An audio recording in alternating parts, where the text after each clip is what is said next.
Hi, and welcome to the Average Gamer podcast. This episode is part 2 of our end of year special. So sit back, relax, and we'll get on with it. Alright guys, so now we've finished with our games of the year, we're going to move on and talk about hardware developments of 2016 and what's come and what's gone and what we've been interested in this year. So who wants to start with that one? The Wii U, it's gone, but I'm not sure if it ever really came, to be honest. So yeah. No, quite. I mean, it's had a few nice games come out on it. The one that comes to mind is their online shooter. It comes to mind, but the name doesn't. Splatoon, yeah. There wasn't that last year. True, yeah, but I mean, I'm thinking more in terms of the way that the Wii U is dying now, and we've towards the end of its life we've had some decent games, but it's dead, isn't it? Really, let's be honest, it's dead in the water now. Third party support. Exactly right, and that tells into what we're just out of interest, how many games has it had come out this year? Because it doesn't, I can't see that many that have been sort of publicised. No, it's been literally next to none. People would argue it's been on life support, but it's been dead since the end of 2015. I don't think I've bought a game for it this year.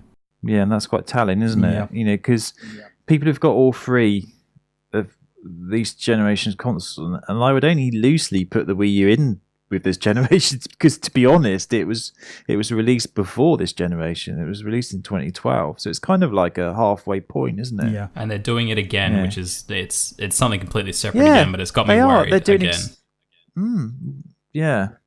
But it is that's worrying. Probably a different can of worms, I think. But maybe we can put that into our fears at the end of the episode. yeah, it's like Nintendo are like this shadow that that float over everything. It's like, oh god, what are they going to do now? They're looming, they're threatening, but their execution is poor. Yes, I mean they seem to have hit a sort of a bit of a home run with, no pun intended, with Super Mario Run at the moment in terms of installs.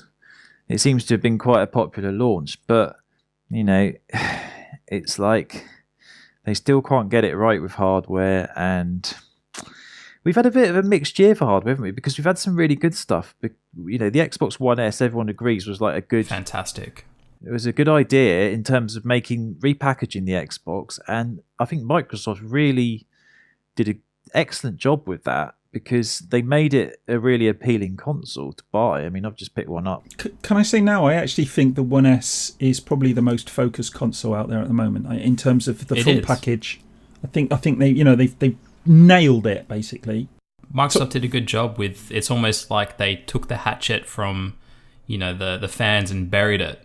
From all the hate that they had from the original Xbox. It's kind of like I feel like the Xbox One S was that big step away from the past, and this is it now. This is the promising future of Xbox. Yeah, I would have to agree. Interesting enough, I was listening to what's quite a pro PS4 and Sony podcast, and they were saying that one of their pluses of the year, the guy said, was Microsoft. He said they've really, really made, they've quietly gone about their business, and they've been very impressive in terms of the way that they've pushed the Xbox back into a competitive kind of arena. They've made it an appealing console again after the kind of cock-ups of the launch in terms of multimedia this and let's forget about games. Just watch though. I mean, watch it ever so slightly start to trickle back the other way, because what happened. The Xbox One at E3 revealed, and they got hit with a shit ton of backlash, and the higher wigs up reined themselves back and went, oh shit, we've created this massive situation, and then they employed someone to drive the brand in the right direction that was pro-consumer. And now that they're back on top, the big wigs at the top will slowly start gaining confidence back, and I'll start going in that negative direction again. That's not necessarily pro-consumer. Now that the backlash has died off, that it happens all the time, and that's my fear that we'll see again. And I think that's what we're seeing with Sony a bit at the moment, actually. A little bit. I mean, I don't know if it's necessarily going to fall down, but no, I don't think it's massive. But I think they've shown a little bit of that kind of, we can get away with murder, and they can. I think with they got a bit arrogant. Yeah, I think they have a bit. I think with the Pro was a little bit of a cock up, because it they didn't get the message out. I mean, that press conference they did, that event was just disastrous. Oh It was God, just fucking boring shit. it was sleeping juicing, wasn't it? It was, if you're having problems sleeping, watch that. I mean, Jesus. Yeah, just listen to Mark Cerny's voice. I mean, he sounds like he's trying to hypnotize you. I mean, it's like blah blah teraflops. You know who they should have hired? Peter Molyneux. Well, at least it wouldn't have been boring. They could see how many tomatoes you could get thrown at him while he walks on the stage. Sony were already spewing the bullshit in a boring manner anyway, and they're tiptoeing on the edge of what was real and what was not. Peter Molyneux would have been perfect. He could have polished that piece of toad up and just sold it to millions. Yeah, not that it's a piece of poo. It's a good system, but well, this is what I was going to say. Let's just take a step back then for a moment, because I've had this argument with people on my YouTube channel that people don't seem to be able to differentiate between the bullshit they were spewing and the console they produced. Yes. And the actual console they produced, and never mind the Slim, because unless you're strapped for cash, you wouldn't buy the Slim. If you're going to buy a console, if you're going to buy a PS4 now, you would buy the Pro. It's so no. And I mean, it's only the Slim and the Pro, isn't it? That's on sale. Exactly now. right. That's it, really. And if you and frankly, if you're looking to buy multiplats and you're not really interested in the Xbox One exclusives, you would also buy the Pro. Yeah. So bullshit aside, I all the agree. nonsense aside, it's still a good console. And I you saw my video on it. I've got a few issues with some of the build quality in there as well, but it's still the most powerful console out there at the moment, and it still makes games look better, and it's not that much more expensive. So it gives you choice. Even if that choice is a mixed bag at the moment, it gives you nice choice and control over your games. And it doesn't matter if you don't have a 4K TV, because you can still reap in the 1080p benefits. Yep. It's still increased resolution, isn't it? I still upscale the picture. It's essentially downsampling in some cases to 1080p, which looks better than native 1080p anyway, and you still get better frame rates. So, if it's... Sorry, go on, Grant. No, I was just going to say, I saw the Horizon Zero Dawn video on YouTube, and I watched it in 4K because my laptop can just about do 4K. And it looks great. I'll be honest, if my PS4 died tomorrow, I would go out and get a Pro. Yeah, because it's a no-brainer. Isn't it? It's like you say, it's the most appealing version of the PlayStation, and it's not much more expensive. And that's the thing, you see. It's not much more to pay, so you think, well, I may as well. Despite the fact that they did their best to cock up the message and get it all confused. Oh yeah, it's the fact is, it is, like you say, the most powerful console on the market at the moment, and that is a big deal, I think. Yeah, as you just said, Sully, they did do their best to make a complete clusterfuck of presenting this piece of hardware. Yeah. No, I still firmly believe, I think I've told you this as well, Joe, that I don't believe the Pro was meant to be their answer to the Scorpio initially. I think it was a machine that was meant to, on the side, give you improved game performance, but it was meant to be that machine that would give you a stable VR experience. I absolutely agree. Yeah, absolutely agree. Because if they were chasing 4K, they would have just done it, like the Scorpio's doing. They would have just done it. Exactly. You wouldn't just do this in between. You wouldn't. It's got enough power. They've doubled the system's power, and that's enough for VR. That's enough to deliver a fantastic VR experience. Yeah. It smacks of that very, very deliberate, manufacturing choice in order to increase the value of their VR system. No, like I say, I think that's where the messaging got confusing with them, because they've had a turn of ship, not last minute, but certainly in the months leading into the reveal. They've had a turn of ship after they heard about the Scorpio and the specs, and they've gone, we need to change up the messaging and rebrand this slightly to make it appeal to So do you think the people that are chasing 4K machines. Do you think Microsoft blindsided them with that one then? I don't think they blindsided them, because it was Microsoft that initially started talking about this first, and then they went quiet because Phil Spencer was getting... His messaging was poor. He said he wanted to do hardware that would step forward and constantly step forward and improve, and that scared people. You don't want to be buying a box every year like you do a phone. Yeah. And that messaging was bad. But he reined himself back and he went quiet, and they went back to the drawing board. And then you had Sony come out and go, "Blop, here's our next box." And I think, well, they didn't reveal it, but they said they were going to do it. But it wasn't a box for true 4K. It was a PSVR box with 4K capabilities. And I don't think they were blindsided, but I don't think they knew that Microsoft were going back to the drawing board as far as they did, and just basically went, we are 100% chasing 4K. It's coming the end of 2017. It's a true native 4K machine. I think that probably blindsided them. I don't think they thought Microsoft would double down like that. And whether whether you believe it or not, because you can never, developer says this, someone's had a word with him. But the more you hear that there's stories coming out from developers and people dropping hints that actually, the Scorpio looks like it is going to be something else in terms of power. So again, it's difficult because, we're a year away still, probably. It might be a little bit earlier than a year away, but it's about a year away. And so at the moment, it's we don't really know, do we? It could turn out to be nothing like they're offering, and it could just be smoke and mirrors again, because it wouldn't be the first time we've had smoke and mirrors from any of these companies. Yeah. But I think that Microsoft have to deliver with the Scorpio. I think if they don't deliver with the Scorpio, they will get crucified. Absolutely. I kind of feel like the Scorpio is going to deliver and then some, because I feel like you look back at their last console launch being an absolute disaster. They're going to throw in the power, and they're going to tackle 4K, and they're going to tackle VR. I think they're going to hit all the nails on the head. And I think the ultimate thing that'll sell it will be they will have a very appealing price point as well. They need to. I think that's going to be the thing that a lot of people are going to be most surprised about. I think, I'm probably going to be wrong, because I'm often wrong about these things, but I'm going to go on record here and say I think it's going to be cheaper than people are expecting. Oh yeah, I think it will be too. Yeah, well, they know they because of what happened with the PS3 launching at that price. They would obviously look at that and think that cost Sony big time. It cost them a huge amount of market share because it was too expensive.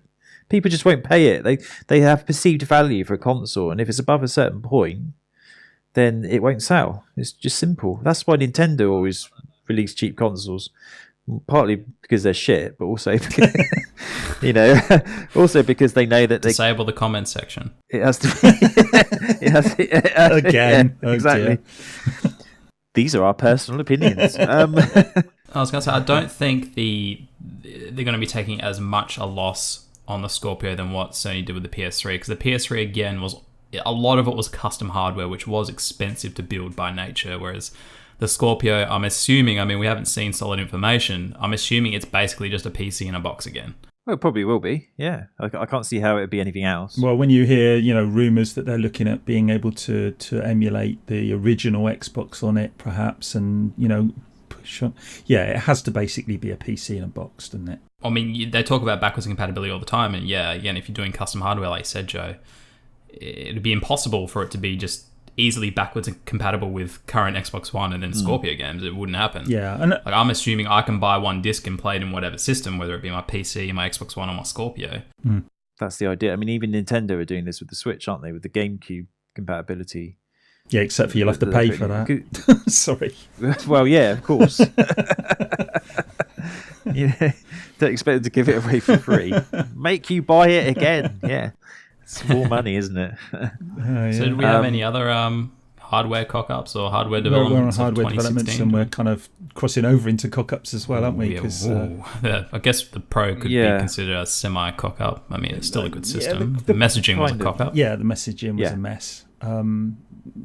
But so was some. Well, you mentioned earlier, so was some of Microsoft's messaging with the Scorpio early on.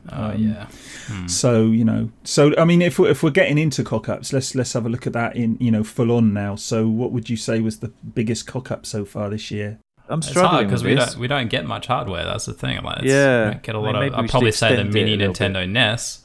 Yeah, I think the two things for me, well, apart from which we've already touched on, was the PS4 Pro reveal, which I thought they made a complete mess of. I think that the NES, the mini NES, the availability of that's a complete cock up, because we've touched on this before, but the fact that that's going to tail into people's attitudes towards the Switch. And people are going to be, really uncertain about whether they're going to be able to get hold of a Switch and so on and so forth. And yeah, like you say, you've covered that. So I just think the whole of everything coming out of Nintendo this year has been a cock up. Frankly, I don't know what they've done. Disaster. Yeah, it's just the message is so. I don't know what they're trying to do. That's the problem. I have no clue what they're trying to do. You lose faith. The people that aren't hardcore Nintendo fans have lost faith. I've lost faith in Nintendo, and I'm not a hardcore fan. I mean, I might border on being a hardcore fan. I don't even play that many Nintendo games, but I want them to be great again. I want Nintendo to be great. I want them to have a fantastic system, but I've lost faith. I mean, you look at what's happened this year. They had a failing system that had been out at the start of the year for like 4 years. It hit life support this year. It had fuck all support, and they've ceased production of it before their next system has even launched. And they've essentially killed that system. And then they've released the Mini NES, which I still believe they knew about the demand of this system. They should have had supply ready to roll for their second round of pre-orders, and definitely by the time this console released, they should have had the stock availability. So if they've axed one system, they've cocked up another system. If you look at it, and, I mean, it's just disaster. Just sort of, I mean, I'm sure they've made this observation themselves, but if you look at the way that they've behaved, the way they've marketed and their hardware over the last, well, not just this year, but since the Wii U was launched, or maybe going further back than that, they appear to have an issue with complete incompetency when it comes to marketing and supporting their own hardware, and yet they seem to get it right when it comes to their games. Because if you look at the success 100%. Of Super Mario Run, Pokemon Go, that's obviously going to make, both of those games are going to make them a lot of money, but it should point out to them that they should be a software company now. You know, their ultimate fate lies with software, because they're incredibly good at still producing games that people want to play. But unfortunately, they keep giving us systems that are either underpowered or lack third-party support. Or just make exactly. It's disaster. I could drop a massive F-bomb, but just make a box, a simple box. Just like an iPhone that's playing Mario Run. Give us the games on a simple, affordable, moderately powerful enough box. End of story. Get the third party back. Release your first party IPs. Just have a well-rounded, simple box without the gimmicks. We don't need them.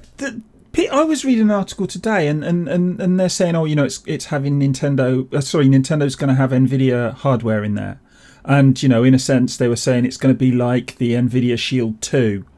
Well, that's fine, but the thing is, the killer app, if you like, that the Nvidia Shield had was that you could run things like Kodi on it, and you could use emulation on it, and so all those things that made that console great, above and beyond the stuff that was packaged with it in terms of the games that it offered and so on and so forth, and there was some good stuff that came with the console anyway. It was it's okay. That stuff's not going to be on the Switch, because the Switch will be locked down tight. Yeah, they won't allow Kodi because ward-off garden. Yeah, because Kodi will make it like a streaming box then, and they won't allow that. Nintendo. No way in hell. They just won't. Because once you do that, they probably won't even let you play movies on it. They're worse than Apple when it comes to stuff like that. Oh god! And the thing is, once they allow you to run emulators on it, then no one's going to be buying anything from their store. Their backwards compatibility and stuff. And I know there's a grey area there in terms of legality and stuff. But Nintendo just don't. They won't trust us to do that. It will be locked. No, I don't trust them either. Tight. Yeah, it's exactly that. That's more important. Yeah, the consumer doesn't trust them. Well, that's the problem. There's a lack of trust both ways here, and even to the point where, and I've talked about this before, but even to the point where they are locked down in terms of what people can show on YouTube. Free marketing. You talked about marketing before, but they haven't got a clue when it comes to the idea that we were talking about this last podcast when we were talking about the way in which companies use their fan base to market for them. Well, Nintendo don't do that, do they? Nintendo, instead of creating a bunch of acolytes, Nintendo are creating a bunch of disgruntled people who are sitting there going, "Oh, for fuck's sake, what now?" Yep, and that's my fear for the Switch launch. I mean, there's no trust left. I have no trust left for them. I want to buy a Switch eventually, but I don't want to buy a Switch until I know it's going to be a success. And if you have enough of those people on the fence, is going to kill the launch of the Switch. If people approach the situation cautiously, they're not going to buy one from the get-go, except the hardcore Nintendo fans. And the hardcore Nintendo fans, the numbers aren't there to have an explosive start to the system, which is what they need to get third-party support. And then the people... They've dwindled. Then the people who are waiting won't buy because they'll see that there aren't enough people buying. So they're not going to get third-party support, as you say. And it becomes... No, and it's crucial. Exactly. It just... Oh, God. I despair of them. I really do. It's like for crying out loud. Sorry. Yeah, I know. I'm getting a bit of a cough. Sorry. Dreamcast. Oh, yeah. Yeah. It's a good system, but it's going to fail due to its recent just past. It's reminding me of exactly how Sega monumentally fucks up the Dreamcast despite having some really good games on the system. But they didn't get third-party support. And eventually what happened? They turned into a software company. Mm. I'm not saying it's going to happen, but I'm saying that if the Switch fails, then what that's next? it. Yeah, what next? I mean, you can have another attempt. They will not get another chance. No. Because they might have all the money in the bank, but at the end of the day, the consumer won't trust them. You'll just be burning it. Hardware. That's it. And it's been a dismal 2016 where you essentially told your Wii U fan base to fuck off because you gave them no games this year and you killed the system, and then you disappointed everybody else that wanted the NES. And you look at the Switch going, you're just not sure anymore. You're not sure. You don't know. You don't know what you're going to get. Sure. It's a mystery. Yeah, I know I'm getting fucking Mario, but am I going to get Mass Effect in 2 years? I mean, you could sell a console off the back of Nintendo IPs, but the fact is, while they're fantastic games, Nintendo can't pump these games out fast enough to sustain a console. I mean, it's debatable whether they would get Mass Effect because they have a bit of a dubious relationship with EA. They're not exactly on best of terms. I mean, the fact that Sega couldn't get EA support for the Dreamcast probably killed them because they couldn't get the sports franchises on it. And, these sort of things make a big difference to the success of a piece of hardware, especially a console. People always make the argument with Nintendo that, no, they shouldn't go back to a traditional box. They should stick with these gimmicks and they should do their own thing because the space is too crowded with Xbox and PlayStation. And I would argue that, yes, it is crowded, but surely they can do better than what the Wii U did with a traditional box if they had the power and the third-party support. Because at the end of the day, it's a console that is appealing to families. I can play it because I know I'm going to get Call of Duty. I know I'm going to get the next, whatever adult experience third-party title, the Division 2. But if I had kids, I could also own this machine and happily let them play the Mario IPs. And it's an all-round family system where every gamer can enjoy it. The Xbox and PS4 don't necessarily offer you that. Yeah, I mean, they should look at what they did right with the original Wii and just sort of do some analysis as to how they can, replicate that kind of success by, like you say, appealing to families, being that third alternative that, is for non-traditional gamers, I think that's the space that they could hit. They seem to be going for that space anyway.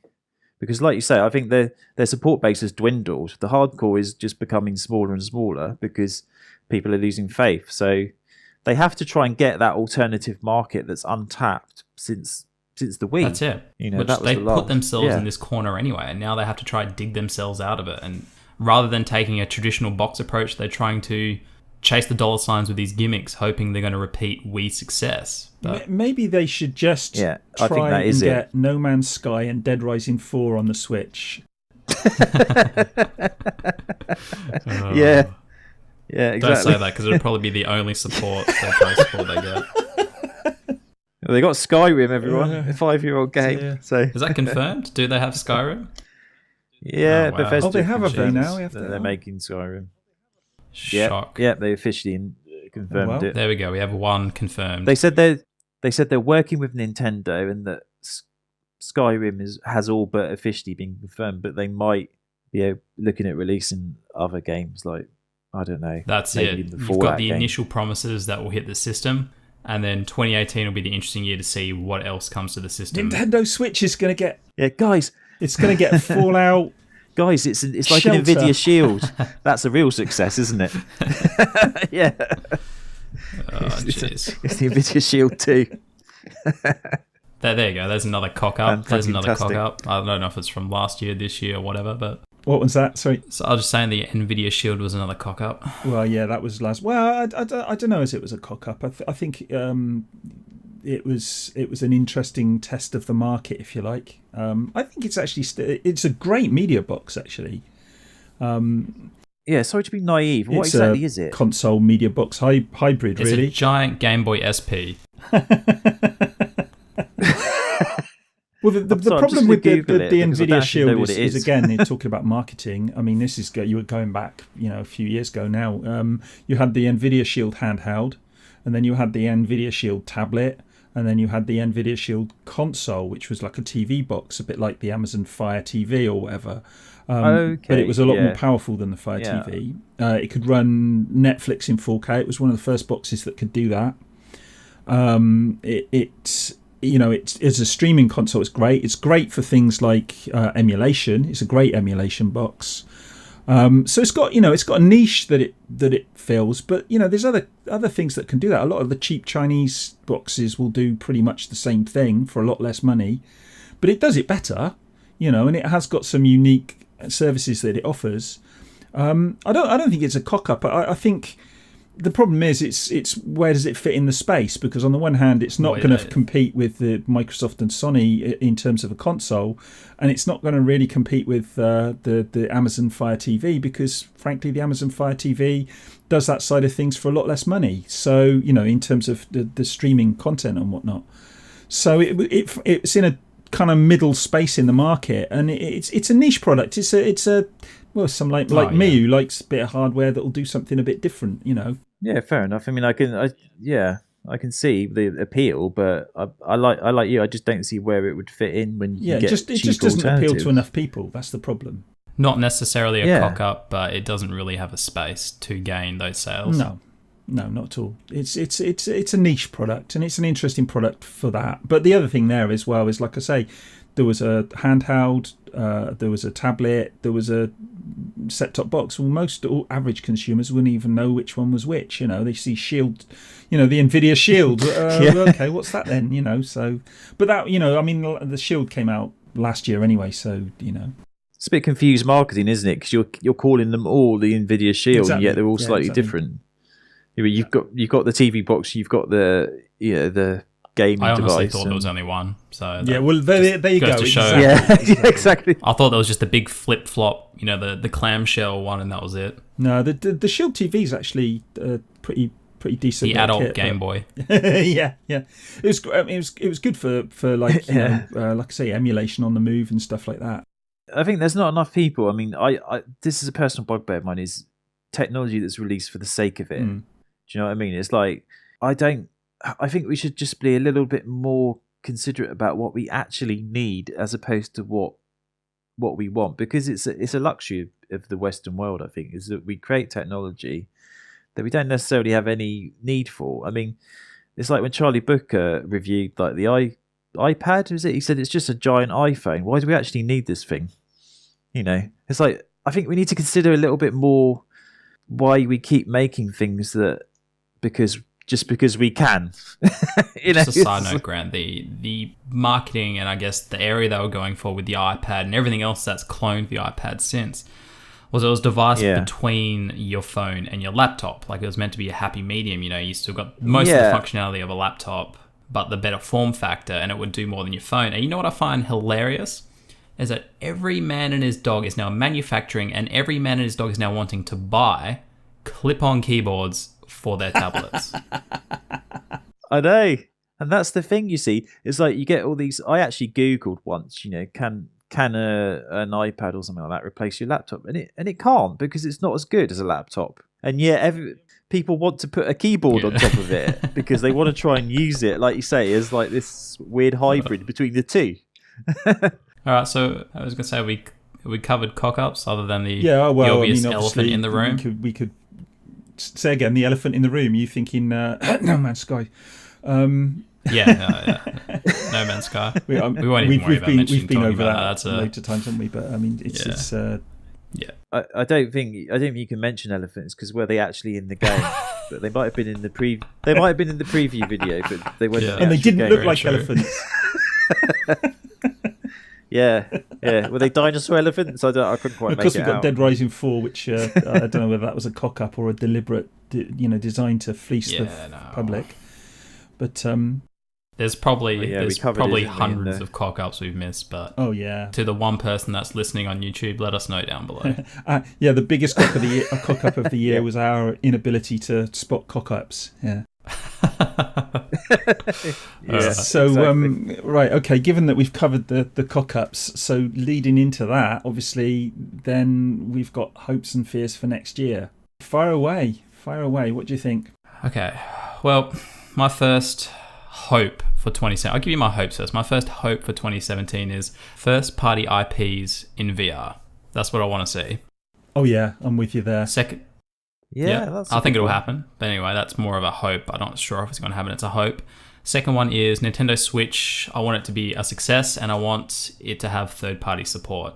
Nothing in between, no grey areas. I just want it to be a console that sells well and it has third-party support like the old days. That's in my hope basket. It's not a prediction. I'm not sure that's going to happen. I'm with you. My last hope is I hope the mini Nintendo NES will be back in stock next year. Hey, I think you might be on a safe bet with that one, but it probably will be. It will come at a time. It'll come in stock just as the Switch comes out. Well, the SNES is on the you won't be able to horizon. buy the Switch. Yes, Hey, exactly. you can have this one. Yeah. All right, so my predictions for 2017 will be the Oculus will hit Scorpio. I think that's going to happen. And I think we'll see a first-party IP be on Oculus on Scorpio. And I'm going to say it's going to be... my prediction is towards the end of the next year or at E3, we will have the Scorpio on stage, we'll have the Oculus running on the Scorpio, and we'll have Halo 6 in Oculus. Will it be the full game, or will it be a part of like a... 100% native. You can play it on your TV screen and you can play it in Oculus. 100% native to the Oculus and the TV if screen. If that happens, then sign me up. If you want me to sign up in blood, I'll sign up in blood. I'm bordering on the fanboy dream, but I honestly think Oculus is coming and Microsoft they'll want to pump Scorpios and Oculus. That's going to be their thing with the Scorpio, I think that's what it's going to be about. They're gonna move VR in a awesome direction, and I think they're going to start with a recognizable franchise. My last prediction is another Nintendo iPhone hit. Yeah, like another Mario Run or another Pokemon Go. I think we're going to see them blow the mobile space out of the water again next year. Yep, and then they'll realise that that's where their future lies. Hopefully, well, not hopefully, because I'd like to see them in the home console space. To be honest, I'd like them stay there, but Yeah. So that's my list. Okay, so that's my you list. got anything to add to that one? Oh, I got one more. I got Go one on more. Then. Go on. No Man's Sky may become complete next year. I'll end on that. And your fear is that it won't. It won't be. Yeah. I don't have any fears. It's just hopes and predictions. Keep it more positive, I guess. Cool. Grant? Okay, I haven't really written any down, but I've some that I've come up with as kind of predictions. My prediction is that Scorpio will be delayed until later than we think it's going to be, but I think it will come out right at the end of the year. I also think it will be too expensive and underpowered. I'm optimistic, aren't I? Is that a hope or a fear? No, Thinking yeah, did Nintendo make it? No, they didn't. With the bombshell. Okay, Mystic Meg there. My next prediction is that Sony will release the Pro, which is literally two Pros stuck together, and then Mark Cerny it's going to have six layers as opposed to 3. Yeah, it'll have 6 layers, and people will think it's like a wedding cake, and they have to take a slice out of it, and then, you still won't be able to put a 4 terabyte hard drive in it. Yeah, my next prediction is that Horizon Zero Dawn will be a critical and a smash hit for Sony. And it will sell millions, like 8 million plus. I reckon we're looking at the next Far Cry series here. It's going to be the next big something like that franchise for them. It's going to be a massively successful game, I think, in lots of ways. Which game was that again, Grant? Sorry? Horizon Zero Dawn. Oh, yeah, okay, yeah. I'd agree with that. Yeah, so it's due out in March, but I'm hoping it doesn't get delayed again because it was supposed to come out this year and it got pushed back. and I think there's good reason for that. I think they're polishing it. My hope is that we get Days Gone, because I'm quite intrigued by that game. It's like their zombie. I don't know what you would call it. It's like a zombie crowd control game or something. Yeah, it's pretty much it. It's like World War Z almost in the Brad Pitt movie. No? Yeah, no, I know it. Yeah. It's actually filmed 3 miles from where I used to live. Part of it in Dorset, in the UK. And Brad Pitt was there apparently at the time when I was living there. Big fangirl moment. I didn't know, but someone I know served him in the local shop, and he said he was a very nice man. Anyway, my final prediction: Switch. I think it's going to bomb. Ooh. I think it's going to fail. I don't want it to fail. Believe me, I would prefer that it didn't. But I think it's going to be a little bit confusing for the consumer, and I think it's not going to do as well as Nintendo hope. I think initially it might sell quite well, but I think it'll tail off quite quickly. That's why I was in my hope basket and my prediction basket, because I hope it does well. But in reality, I think it's going to have a rocky start sales-wise, and it's going to lose the third-party support. And when you look at the Nintendo 3DS, when that launched, it had bad sales, it was a portable, and now fast forward 5 years. What are your hopes of selling a portable system now? Yeah. I mean, look at Sony. They've given PSP. Up on the Vita. Yeah. It's dead. And yet they won't reduce the price, which is crazy. A bit confusing. We'll talk about at the end of next year this being the cock up for Nintendo. The cock up. Yeah, exactly. I mean, I don't really have any others other than I just hope it's a good year for the consumer in terms of the games. And my hope is that the release of the Scorpio doesn't sort of muddy the waters in terms of like these incremental console upgrades, because that's my fear. My fear is that things get a little bit too confusing, and really we should be focusing on the games, because the games are what we want to play. I still think the console generations, they may say they're gone. I think they're still going to be there, but I think they say incremental upgrades. I think Microsoft will probably fall in the ballpark of every 5 years they'll do a new, more powerful system, but it's going to be a family. So, 3 systems back, you're going to be playing the same game, hopefully.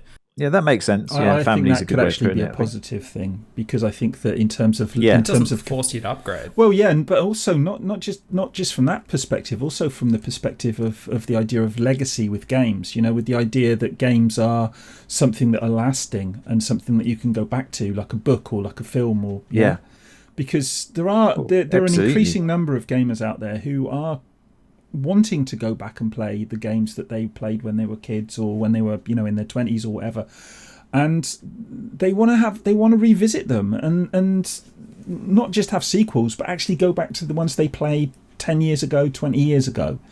And I think that if you've got good games that stand up, maybe not graphically, but in terms of their gameplay and their mechanics and the stories that they tell and stuff like that, then they are worth going back to.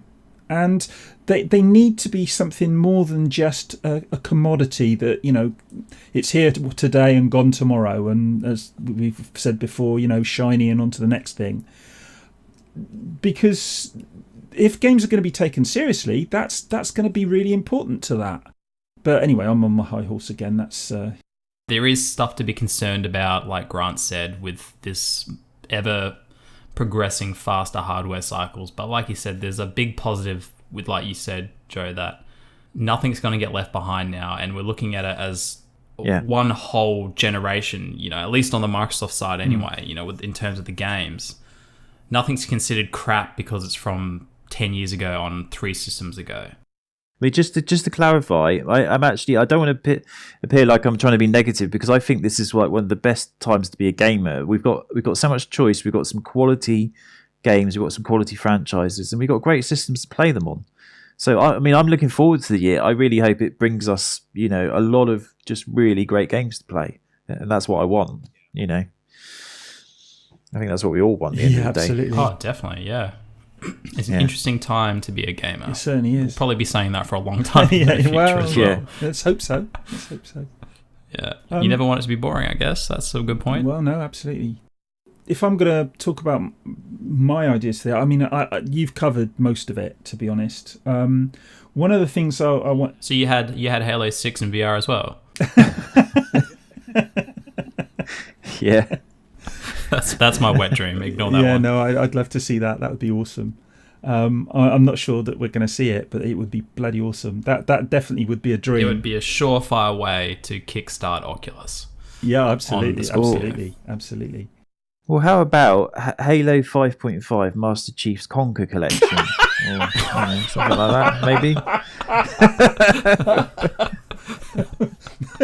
Just support Microsoft, if you want an idea for something. Freebie. Nice, yeah. Oh, dear. But I do think that there's, I think that Sully's right in as much as I think that we are going to see Scorpio come out. I think we're either going to get Oculus with it, or at least we're going to get the announcement that Oculus is coming. I would like to see it appear at the end of the year at the same time as Scorpio. Whether that actually transpires, I couldn't tell you. Well, Oculus is ready. Oculus has been ready for a long time. It certainly is. I think it's very likely. Just making sure they've got the licenses all sorted and all that kind of stuff. Yeah. The other thing I'd like to see with that, and we've touched on this before, is I would love to see sort of crossover between PC and Xbox games in VR. So you would immediately get a ready-made series of experiences, whether you call them games, I don't know, but experiences that are ready to go on Scorpio on day of release. So it hits the ground running, both in terms of VR and in terms of the standard games that it's got available to it. We've already got plenty of games that can be upscaled or have patches that will work on Scorpio and can look fantastic. Yeah. But we also need maybe a couple of 3 games brand new games drop in that are just going to show off the system, and it's going to hit the ground and it's going bam, this is what it can do, and everyone's going to go fuck. Here's Halo 6 with better visuals in 4K, and here's it running on the Oculus in VR natively. Yeah.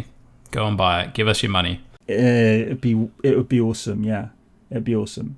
But here's my fear though, and this is when The Last Guardian came out on the PS4 recently. Yeah. We had this issue where it wasn't running very well on PS4, the standard PS4, and now I think that is probably just a cock up.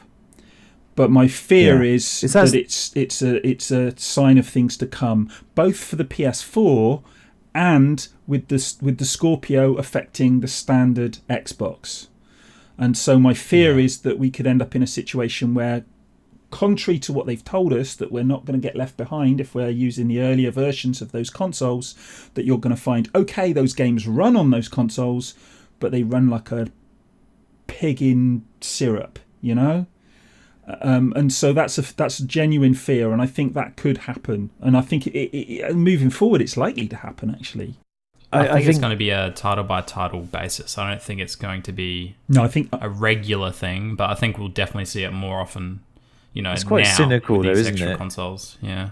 It's quite a cynical move. I mean, I got The Last Guardian as a present from a friend of mine. It's just nice of him. It arrived today, but I don't know if it's still has frame rate issues on the original PS4 or not, or whether they've patched it yet. I haven't heard that it's been patched, but I hope that it either has been or will be. Yeah, I mean, it reminds me a little bit of what phone manufacturers do, especially Apple, where they make the older phones just almost so slow that they kind of force you to upgrade. Yeah.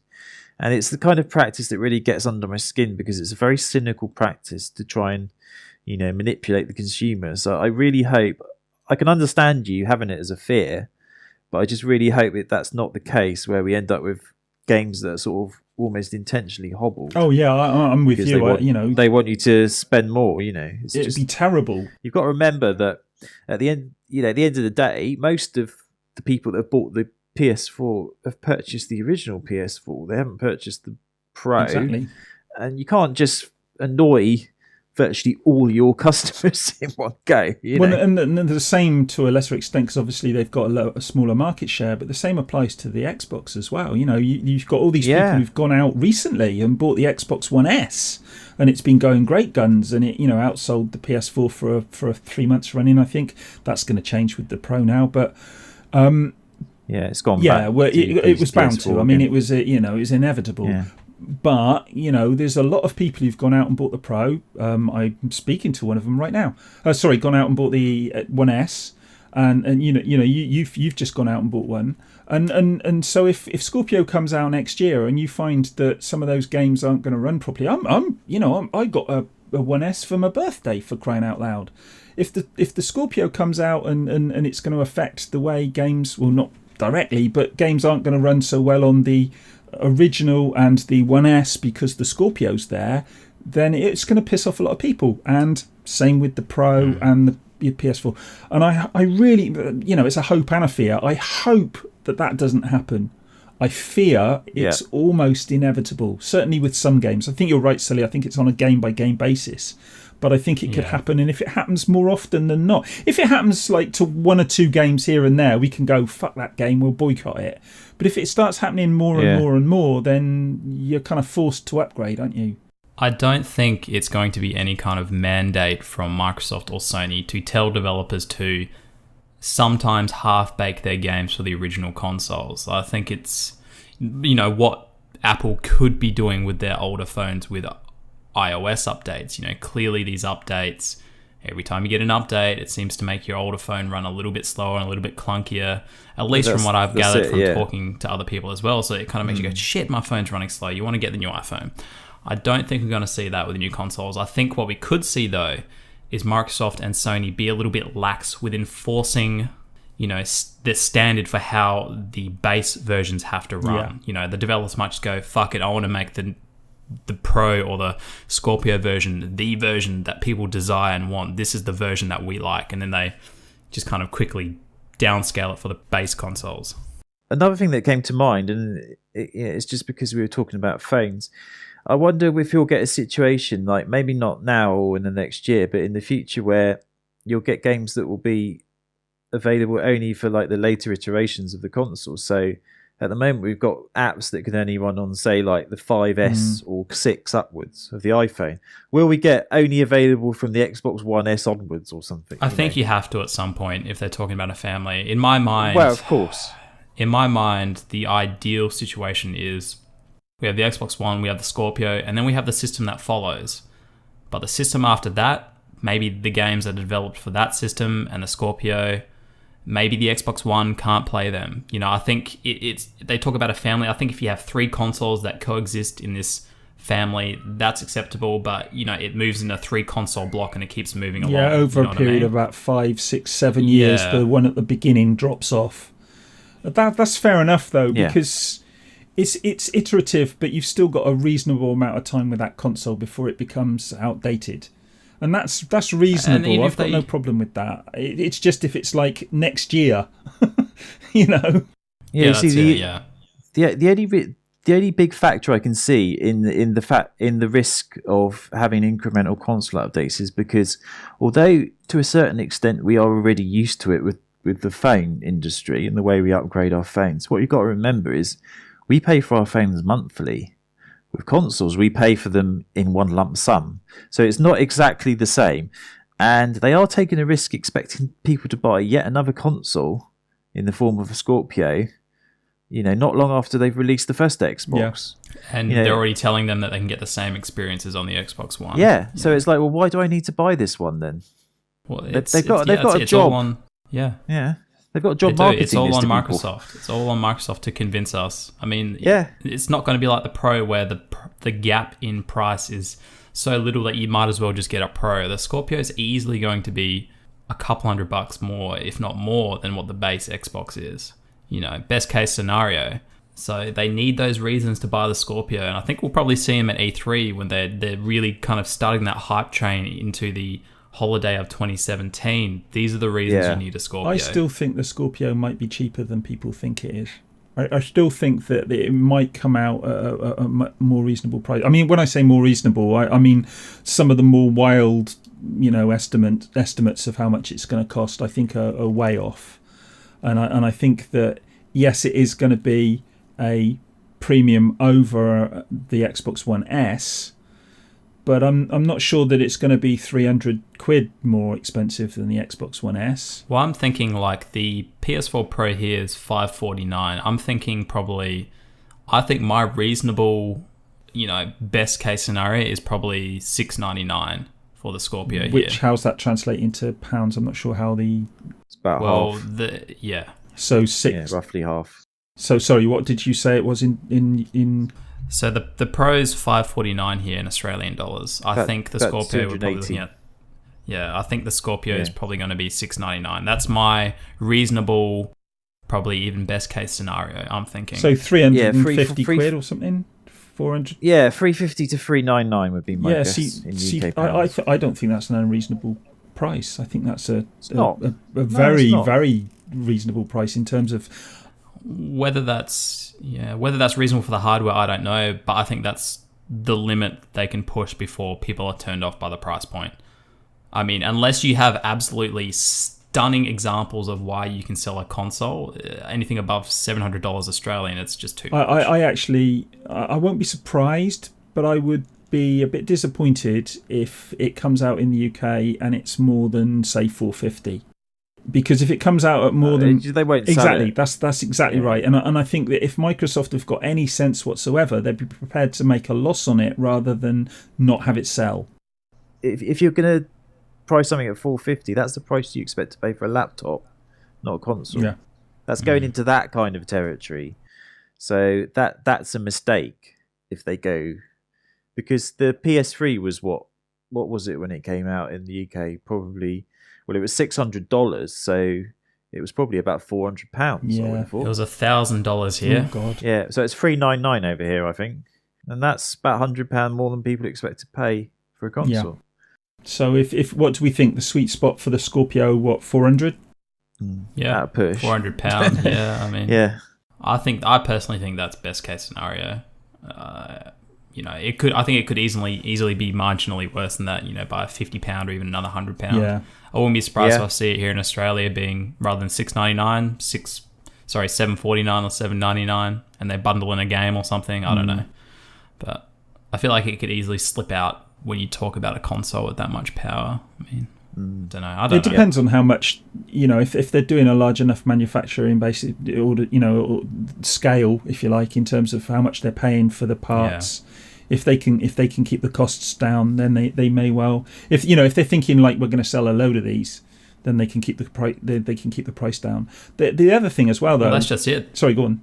So I was going to say they're doubling down on the power and this future of the Scorpio. So who's not to say they're not doubling down on, let's build these things in huge quantities and watch it fly. Who knows? Who knows? They sound very confident at the moment. Yeah, and like I said before, there's been quite a lot of noises about, that's made me think that maybe it's not going to be as expensive as some of the people have been saying. The other thing, though, is that the flip side of that is that, they don't want to underprice it. They don't want people to go, oh, well, it can't be that good because it's too cheap, I don't think that's likely to happen, to be honest, in the console market because gamers are tight. But it's got to stay manageable because straight away you're looking at a 4K beefy box, and then you throw in Oculus on top of that as well, which I think is going to be a big part of the Scorpio. It could get very expensive very quick. If they could put the both out as a bundle, though, at sort of if they could manage to do this, if they could put it out at like 800 for the two, I can't see them doing that. It's good. It would be £1,000, I reckon. If you get a bundle, it'd be £1,000, and that is a tall order. It's a very tall order because at the end of the day, it's still a console, even if it has got a VR unit with it. Yeah, and you're asking people to spend a lot of money. It's unprecedented, really. I think this is why I think buy a TV with it. This is why part of me thinks that we'll get the Scorpio and then we'll get Oculus maybe in the new year following it, or even maybe Scorpio earlier than we're thinking and then Oculus at Christmas. I don't know. It's possible. Just so they can stagger the release, so that people can buy one and then think, oh well, a few months down the line, all right, I can stretch to buying that now. Because if you're buying two things at 400 quid, well, okay, Oculus is going to be more, but hopefully they might be able to get a deal whereby they get it cheaper with the for an Xbox or something. And by then, hopefully, the price will have come down on it a bit anyway. But if you're going out and you're spending £400 on the Scorpio, say, just as a ballpark figure, if you're spending £400 on the Scorpio and then a few months later you're spending £600 on the Oculus, or £500 on the Oculus if you can get it down that low, then that's not as big a hit, or psychologically it's not as big a hit as going out and spending £1,000 or 1,100. So, you know, maybe they would stagger it in that way, because if it comes out, a bundle at £1,000 or 1,100 or £1,200, people are going to be going, no fucking way. You know, the only people buying that are going to be David Beckham and Blamin Abramovich. Yeah. Oh, it's very God. true. So, Wow. sorry, go on, Sully. No, I was just going to say, have we got anything left? Or I think, I just wanted one flippant one I wanted to add, and that's I would like to see, one of my hopes would be that maybe we see some sports games coming out that we haven't seen for a while. I'd like to see, we're never going to see any of these. I'd like to see Fight Night. I'd like to see a new Top Spin, and EA, I'd like to see a decent golf game, for fuck's sake. Oh yeah, definitely. I agree with you. I haven't played a golf game in so many years. I really want to play a decent one. Definitely. So yeah, give us some sports games that we haven't seen. I don't want this bloody UFC crap. I want to see a Fight Night game. What about Mario Golf on the Switch? Mario Golf. Is that not a good sports game? Yeah, but it's a kind of different vibe. It's a different, it's on the Switch, so who knows? Portable mini golf. What's it? You can go walk through the golf course while you're playing Mario Golf. VR golf. There you go. There's a app for you. VR golf. Well, yeah, you know, Nintendo are apparently doing VR, but like Grant said, pigs can fly. Yeah. So yeah, give us some sports games. I want some sports games next year. I want a bloody fighting game that isn't bashing buttons. Anyway. Yes, definitely. Right, so I think that's it, isn't it? We're done, I think. So I'll wrap it up, I suppose. So who's left listening? Yeah. Oh, everybody show your hands. Yeah. No one's raising their hands. Yeah. All right, so that's the problem with the rate. Well, that's us done for part 2 of the Average Gamer end of year special. All that's remaining for me to say now is Happy New Year, and we'll speak to you again soon. Bye.